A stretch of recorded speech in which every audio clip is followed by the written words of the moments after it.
Part 1, The Fall of Proxima Haven. The crimson glow of enemy warships painted the sky above Proxima Haven like an angry wound.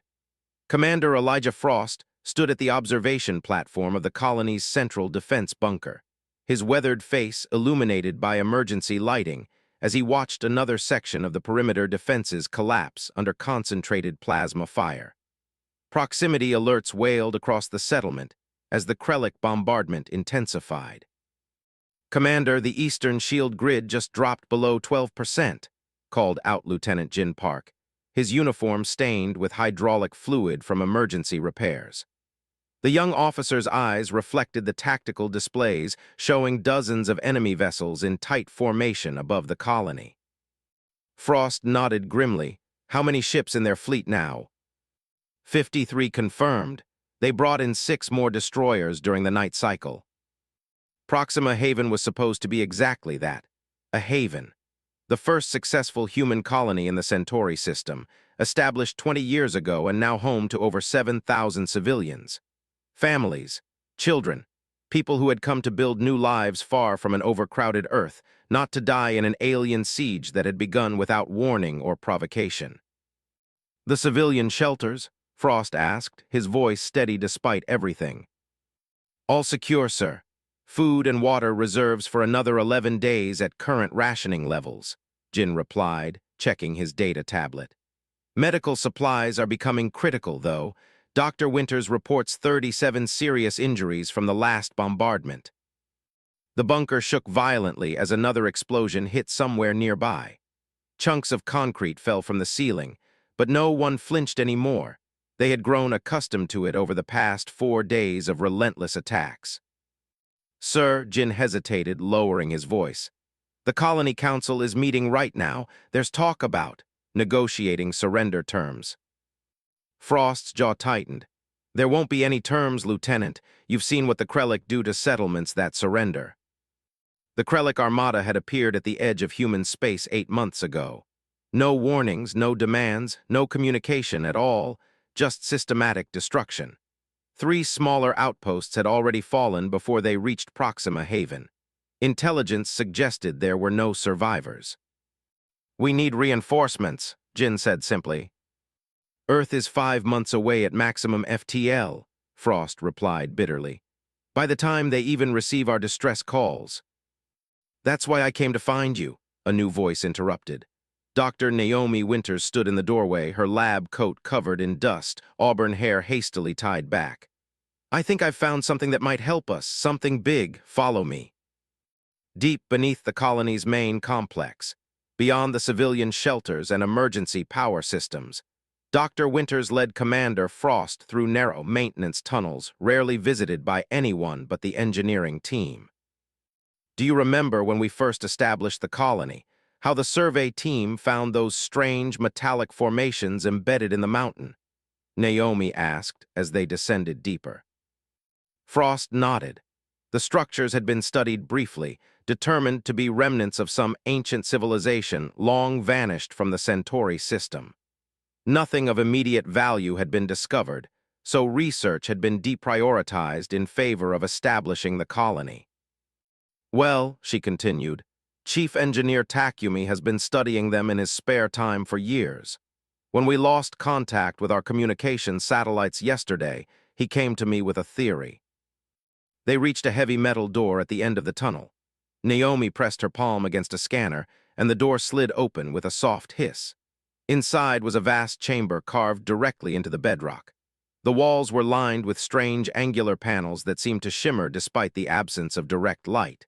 In the center stood Takumi Hiroshi, the colony's chief engineer, hunched over what appeared to be an alien control panel. "Commander," Takumi nodded, his eyes bloodshot from lack of sleep. "Glad Dr. Winters found you." "What am I looking at, Chief?" Frost asked, gazing around the alien chamber. "It's a communication relay," Takumi explained, gesturing to the strange technology. "Not just any relay. This system uses quantum entanglement for instantaneous communication across potentially unlimited distances." "Instantaneous?" Frost's attention snapped into focus. "You mean?" "No light-speed delay," Naomi confirmed, excitement breaking through her exhaustion. If we can get it working, we could send a message directly to Earth, not in months. Now. Hope flickered in Frost's chest for the first time in days, but he quickly tempered it. Does it even work after all this time? That's what we've been figuring out, Takumi replied, pointing to the alien console. The system still has power from some kind of self-sustaining energy source we don't understand. I've managed to interface our equipment with it, but there's a problem. The network it was designed to connect to is gone. So it's useless, Frost's shoulders slumped. Not necessarily, Takumi countered. I think I can reconfigure it to send a broad-spectrum quantum pulse, like a shout into the dark. If Earth has any quantum receivers, even experimental ones, they might pick it up. That's a big might, Frost said skeptically. It's all we have, Naomi replied simply. Frost looked between the scientist and engineer, then at the alien technology surrounding them. How long to get it ready? Give me 8 hours, Takumi said. You have 4, Frost replied grimly. The Eastern Shield won't last 8. 4 hours later, the modified alien relay stood ready. The team had connected their own equipment to the ancient technology, creating a hybrid system that looked more like a mechanical abomination than a communication device. The message needs to be short, Takumi explained, adjusting the final connections. Just a few seconds at most, that's all the power we can safely channel. Frost nodded, stepping up to the makeshift transmitter. He took a deep breath and pressed the record button. This is Commander Elijah Frost of Proxima Haven Colony. We are under attack by the Krellic Armada. 53 warships, 7,000 civilians. Our defenses are failing. We need immediate assistance. These are our coordinates. After sending the message, a deafening silence filled the alien chamber. No one knew if it had worked, if anyone had heard them. The ground shook violently as another bombardment began above. Back to your stations, Frost ordered. We hold as long as we can. On the command deck of the Krellic flagship, War Commander Vexnar observed the human colony with cold, calculating eyes. His scaled skin reflected the glow of tactical displays showing the colony's weakening defenses. Their eastern shield is collapsing, his weapons officer reported. 3 more strikes and we can land ground forces. Vexnar nodded in satisfaction. These humans are persistent, I'll give them that, but ultimately they are no different from the others. A sudden alert caught his attention. One of his sensor officers turned with a confused expression. War Commander, we detected a strange energy spike from the colony, some kind of transmission, but it's unlike anything we've seen before. Intercept it, Vexnar ordered. We cannot, sir. It disappeared, as if it wasn't bound by normal space. Vexnar's eyes narrowed as he rose from his command chair and approached the colony's holographic display, studying it with renewed interest. It doesn't matter, he finally said. Even if they found some way to call for help, no one will reach them in time. No species can travel faster than light allows. He turned to his bridge crew, mandibles clicking in what passed for a smile among the Krellic. Continue the attack. By nightfall, this colony will be nothing but ashes like all the others. Little did Vexnar know that the humans of Earth had been making technological breakthroughs he couldn't imagine, and that Commander Frost's desperate call had already been received, not months later, but mere seconds after it was sent. The message arrived during Earth's night cycle at Global Defense Command in the Pan-American Zone. Most of the staff had gone home. Only the night shift remained monitoring communications from hundreds of human outposts scattered across explored space. Lieutenant Olivia Chen sat at her console, fighting to stay awake.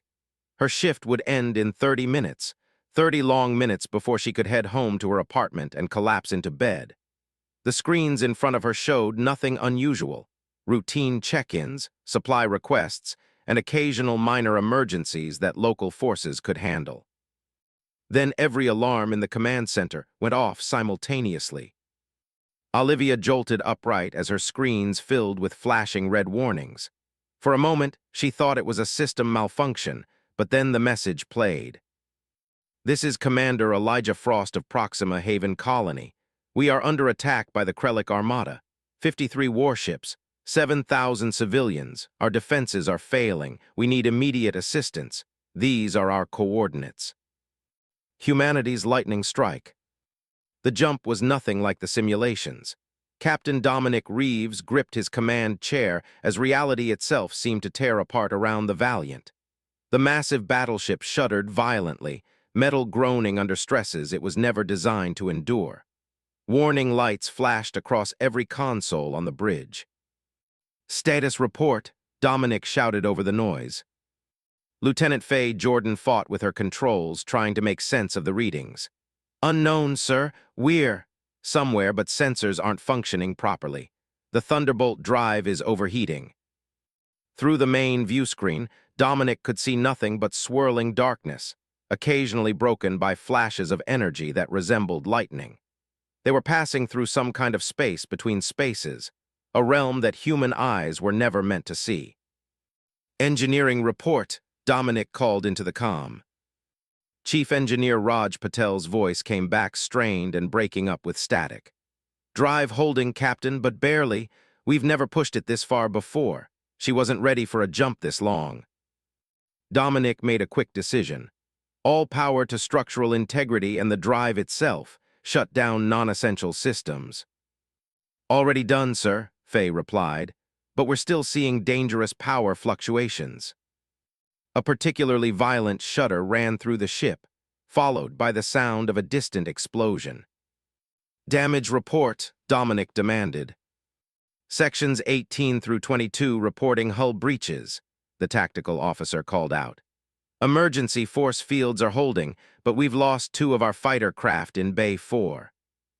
Dominic cursed under his breath. Those ships would have been valuable in the coming battle. "How long until we reach Proxima Haven?" he asked. Faye shook her head. "Impossible to say, sir. Our navigation systems can't make sense of where we are. Could be minutes, could be hours." Dominic stood up, steadying himself against his chair as the ship continued to shake. "I'm going to check on our ground troops. Lieutenant Jordan, you have the bridge. Try to stabilize our course if you can." "Yes, sir," Faye replied, sliding into the captain's chair as Dominic made his way to the turbolift. In the main hangar bay, Major Zara Chen was addressing her Special Forces troops when Dominic arrived. Unlike the ship's crew, these men and women seemed almost relaxed despite the violent shaking of the vessel. They had been through worse. "Captain on deck," someone called out, and the soldiers snapped to attention. "At ease," Dominic said. "Major Chen, your assessment." Zara Chen, small in stature but commanding in presence, stepped forward. "My team is ready, Captain. We've reviewed all available intelligence on the Krellic ground forces and prepared accordingly. The moment we arrive, we can deploy to the surface." Another violent shudder ran through the ship. The lights flickered, then stabilized. "And if we arrive in pieces?" Dominic asked with a grim smile. Zara matched his expression. "Then we'll fight with whatever pieces we have left, sir." Before Dominic could respond, the ship's comm system crackled to life. "Captain, to the bridge. We're approaching exit coordinates." Dominic raced back to the bridge, arriving just as the swirling darkness on the view screen began to change. The flashes of energy grew more frequent, more intense. "All hands brace for exit," Dominic called out, strapping himself into his command chair. "Weapons systems online, shields at maximum." The darkness suddenly exploded into light. The Valiant burst back into normal space with a violent lurch that threw several crew members from their stations despite safety restraints. "Location," Dominic demanded. Faye's fingers flew over her console. "Centauri system, sir. We made it. We're in high orbit around Proxima Haven. Jump accuracy within 0.03 parsecs, practically perfect." A cheer went up from the bridge crew, quickly silenced as the tactical display updated. "Multiple Krellic vessels detected," the tactical officer reported. 50+ ships in attack formation around the colony. Ground invasion already in progress." Dominic leaned forward. "Status of the colony's defenses." Eastern shield completely down, northern and western shields below 20%, southern shield holding at 43%. The Krellick have landed troops in the eastern quadrant of the settlement. They haven't detected us yet, Faye added. Our sudden appearance seems to have confused their sensors. Dominic smiled for the first time since they'd left Earth. The element of surprise, let's make it count. Launch all fighters, prepare drop ships for ground assault, target the nearest Krellick destroyer and fire all forward batteries. The Valiant roared to life, weapons systems powering up as fighter craft streamed from its launch bays. The first volley of plasma torpedoes struck the nearest Krellick vessel before it could raise shields, tearing through its hull and igniting its power core in a brilliant explosion. On the bridge of the Krellick flagship, War Commander Vexnar stared in disbelief at the tactical display. Impossible! Where did that human vessel come from? There were no warp signatures, no FTL approach. Unknown, War Commander, his sensor officer replied, voice trembling. It simply appeared. All ships battle formation, Vexnar commanded. Destroy that vessel before. His orders were cut short as another Krellick destroyer exploded, ripped apart by the Valiant's weapons. In the Valiant's launch bay, Major Zara Chen led her Special Forces team aboard the waiting drop ships. Remember your training, she called out to her soldiers. The Krellick are formidable, but they've never faced anything like us. Our primary objective is to secure the civilian shelters and establish a defensive perimeter. Secondary objective is to link up with any remaining colonial defense forces. The drop ships launched, streaking toward the planet's surface under cover fire from the Valiant's guns. Krellick fighters moved to intercept, but were quickly engaged by Earth's most skilled pilots. As the battle raged in orbit, Zara's drop ships punched through the atmosphere, deploying countermeasures to evade ground-based defenses.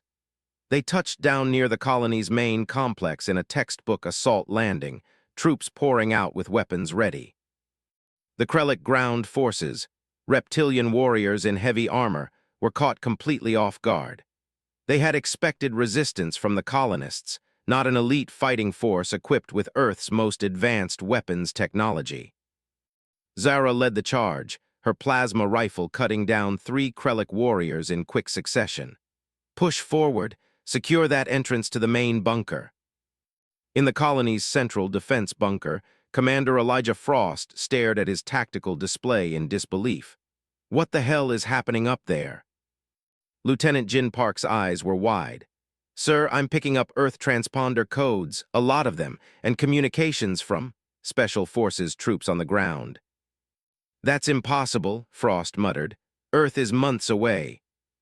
The bunker door slid open, and Frost raised his weapon, then lowered it in shock as human soldiers in advanced combat armor poured in. Major Zara Chen removed her helmet. Commander Frost, Major Zara Chen, Earth Special Forces, looks like you could use a hand. Frost stared at her for a long moment. How? Explain later, Zara replied. Right now, we need to coordinate our defenses. The Valiant is engaging the Krellick fleet in orbit, but we've got ground forces to deal with. Above the planet, the space battle had evolved into a chaotic free-for-all. The Valiant, despite being outnumbered, was holding its own thanks to superior technology and the element of surprise. Their ships are regrouping, Faye reported on the Valiant's bridge. They're trying to surround us. Captain Dominic Reeves studied the tactical display. Maintain evasive pattern delta. Focus fire on their command vessels. The Valiant twisted through space, its advanced propulsion systems allowing it to outmaneuver the larger Krellick ships. Each precision strike from its weapons found vulnerable points in the enemy vessels. Captain, the science officer called out. I'm analyzing their shield frequencies. There's something unusual about their power distribution. Explain, Dominic ordered, even as the ship shook from a glancing hit. They're channeling most of their power through a central node in each ship. It creates a stronger shield, but... The science officer's eyes widened. If we could target that exact frequency, we might be able to create a cascade failure throughout their entire fleet. Dominic leaned forward. Can you isolate the frequency? Working on it, sir. Their ships are all linked in some kind of network. That's how they coordinate so effectively, but it also means they share vulnerabilities. On the surface, Zara's forces had linked up with the colonial defenders and established a secure perimeter around the civilian shelters. Commander Frost led her to the colony's command center, where Dr. Naomi Winters and Takumi were attempting to restore the defensive systems. "The ancient communication technology you found," Zara said. "Could it be modified for other purposes?" Naomi looked up from her work. "What did you have in mind?" "If the Krellic ships are networked, they must be using some kind of communication frequency. What if we could use your quantum device to disrupt it?" Takumi's eyes lit up. "That might actually work. The quantum entanglement field could create interference at the subatomic level, but we'd need to know their exact frequency." Zara tapped her comm unit. "Chen to Valiant. We have a potential game-changer down here, but we need the Krellic communication frequency." Aboard the Valiant, the science officer's voice came over the comm. "We've almost got it, Major. Their entire fleet operates on a quantum-encrypted channel. Give us 2 more minutes." "We may not have 2 minutes," Dominic replied as another blast rocked the ship. "Shields down to 38%. In the colony below, Naomi and Takumi worked feverishly to modify the ancient alien device. "If this works," Naomi said, "it won't just disrupt their communications, it could overload their entire power grid." "And if it doesn't work?" Frost asked. "Then we'll have wasted our last chance," Takumi replied grimly. The battle in orbit reached a critical point. The Valiant had destroyed 12 Krellic vessels, but the remaining ships had surrounded it in a tightening formation, their concentrated fire beginning to overwhelm its shields. "Shields at 22%, Faye reported. Hull breaches on decks 7 through 9. "We've got it," the science officer shouted triumphantly. "Transmitting the Krellic frequency to the surface team now." In the colony's underground chamber, Naomi's data tablet chimed. "We've got the frequency, inputting it now." Takumi made the final adjustments to the ancient device. "Everyone stand back. This is going to release a lot of energy." As the Krellic forces pressed their advantage both in space and on the ground, Takumi activated the modified quantum communicator. For a moment, nothing happened. Then a wave of invisible energy pulsed outward, rippling through normal space in ways that defied conventional physics. In orbit, the effect was immediate and devastating. The Krellic ships suddenly lost power, their shields collapsing, weapons going dark. On the ground, Krellic warriors froze in place as their armor systems failed, leaving them vulnerable. "All fighters, all batteries, fire at will," Dominic ordered from the Valiant's bridge. Earth's fighters swooped in, picking off the helpless Krellic vessels one by one.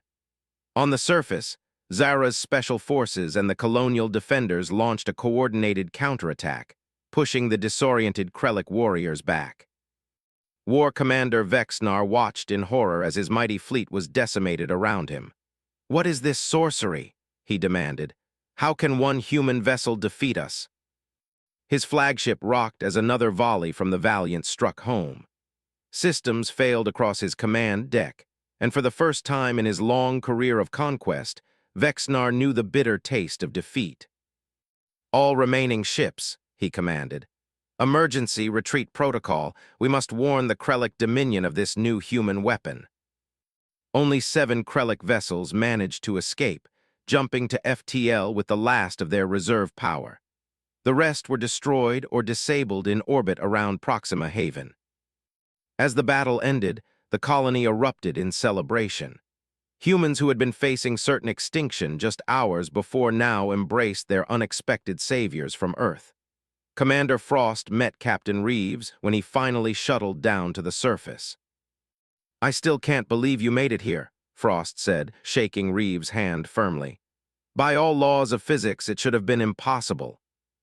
Dominic smiled. "Sometimes, Commander, humanity's greatest strength is doing the impossible." In the days that followed, repair crews worked to restore Proxima Haven's defenses. The Valiant remained in orbit, its damaged systems being slowly brought back online. Earth had been notified of the incredible victory, and reinforcements were already being prepared.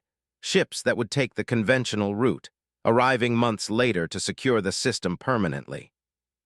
General Rivera convened an emergency meeting of Earth's highest military council. Gentlemen, ladies, what happened at Proxima Haven changes everything. We now know the Krellick can be defeated. More importantly, we've proven that humanity possesses technology they cannot counter.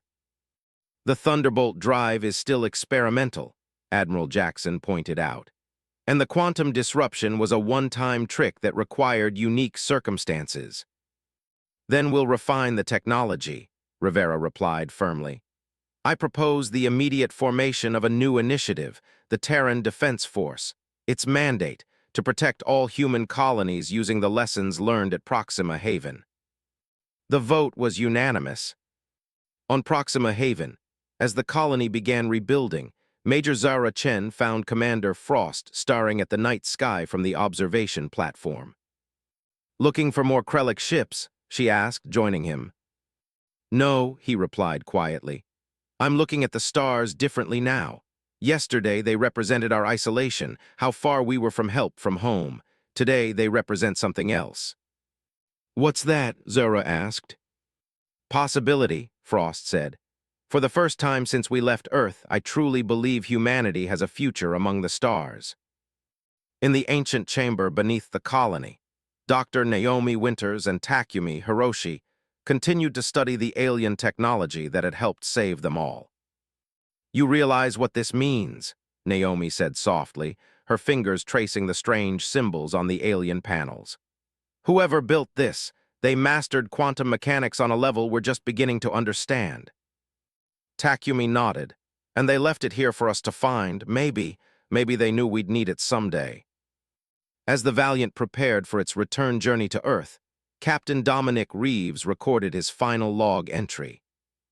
The Battle of Proxima Haven will be remembered as the day humanity announced its presence to the galaxy, not as explorers or colonists, but as defenders.